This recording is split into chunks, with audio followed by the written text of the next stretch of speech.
Gandang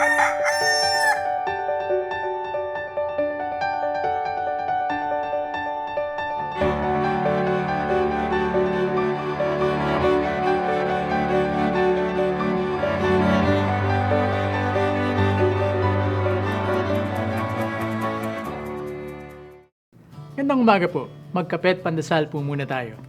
Malamang po kung nanonood kayo nitong programang ito, kayo po ay nakapagdadasal kahit papaano. Naitanong niyo na po ba kung ano po nga ba talaga ang halaga ng ating pagdarasal?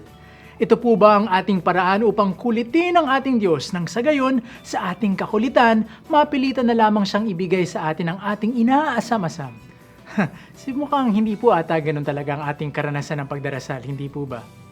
Sabi nga po sa akin ng isa kong kaibigang pare, ang epekto daw ng pagdarasal ay hindi talaga para sa ating Diyos. Ang Diyos natin ay ganap ng mabuti at higit na nakakaalam kung ano ang makakabuti para sa atin. At anuman ang ating gawin ay hindi makadaragdag pa sa kanyang kabutihan at banal na karunungan. Kung gayon, ang ating panalangin ay para talaga sa ating sarili. Sabi pa nga po ng aking kaibigan, ang taimtim na pagdarasal, hindi man ito makakapagpabago ng ating sitwasyong kinasasadlakan, ay makakatulong naman sa pagbabago ng ating pananaw sa hirap na ating pinagdaraanan.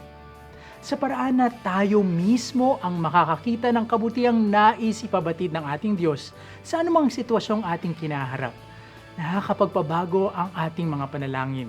Subalit, hindi ang isipan ng ating Diyos ang ating dapat baguhin, kundi ang ating sarili, upang mapagtagumpayan ang panghihina ng ating kalooban at mapatatag sa halip ang pagkapit natin sa ating Diyos na mapagmahal.